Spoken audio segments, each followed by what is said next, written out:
প্রথমে আমরা সংশ্লিষ্ট কর্তৃপক্ষকে আন্তরিক ধন্যবাদ জানাই 2026 সালে নৃত্যকলা বিষয়ে 21শে পদক প্রদানের সিদ্ধান্ত গ্রহণের জন্য।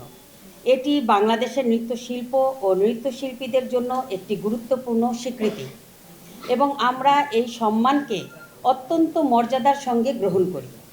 তবে উক্ত বছর নৃত্যকলায় কর্মক্ষেত্রে অবদানের জন্য যে নৃত্যশিল্পীকে 21শে পদক প্রদানের ঘোষণা দেওয়া হয়েছে, সেই মনোনয়ন নিয়ে নৃত্যাঙ্গনে গভীর উদ্বেগ ও প্রশ্ন সৃষ্টি হয়েছে।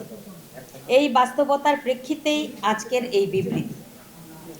21শে পদক বাংলাদেশের সংস্কৃতি, ভাষা ও মুক্ত চিন্তার চেতনার প্রতীক, যা আজীবন সাধনা, সুদীর্ঘ অবদান এবং জাতীয় ও আন্তর্জাতিক পর্যায়ে অনস্বীকার্য প্রভাবের স্বীকৃতি হিসেবে প্রদান করা হয়। বিশেষ করে নৃত্যকলার মতো একটি গভীর ঐতিহ্যবাহী ও সাধনাভিত্তিক শিল্পক্ষেত্রে এই সম্মান প্রদানের ক্ষেত্রে সর্বোচ্চ সতর্কতা, স্বচ্ছতা ও ন্যায্যতা প্রত্যাশিত।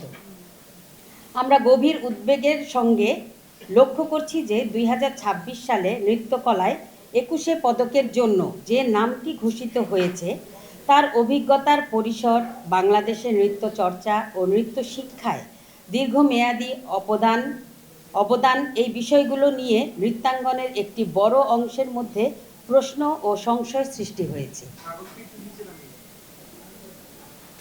বাংলাদেশের নৃত্য ঐতিহ্য গড়ে উঠেছে লোকনৃত্য, ধ্রুপদী নৃত্যের দেশীয় ধারার অভিবাজন, সমকালীন ও সৃজনশীল নৃত্যচর্চার ধারাবাহিক বিকাশের মাধ্যমে।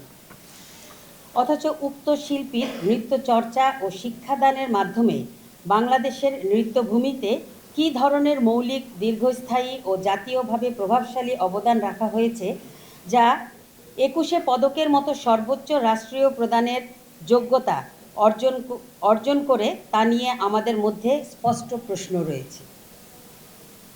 এবং আমাদের সম্মানিত সাংস্কৃতিক উপদেষ্টা যে অবদানের কথা তার ভেরিফাইড পেজে উল্লেখ করেছেন, তা সমাজ সেবা বা সামাজিক কল্যাণমূলক, এটা নৃত্যশিল্পে উল্লেখযোগ্য কোনো অবদান রাখে না বা এটা কোনো মাইল ফলক রাখে না।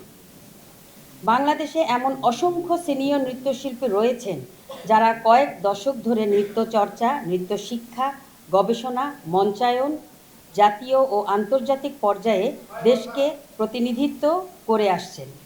তাদের আজীবন অবদান থাকা সত্ত্বেও উপেক্ষিত হওয়া নৃত্যাঙ্গনের জন্য গভীরভাবে বেদনাদায়ক এবং হতাশাজনক। আমরা বাংলাদেশের নৃত্যশিল্পীরা দৃঢ়ভাবে বিশ্বাস করি যে 21শে পদক কখনোই বয়স, সাম্প্রতিকতা বা সীমিত সময়ের পরিচিতির ভিত্তিতে নয়, বরং দীর্ঘ সাধনা, জাতীয় সংস্কৃতিতে সুদৃঢ় অবদান এবং প্রজন্মকে প্রভাবিত করার সক্ষমতা, আন্তর্জাতিক অঙ্গনে বাংলাদেশের ঐতিহ্য তুলে ধরা প্রভৃতির ভিত্তিতে প্রদান করা উচিত।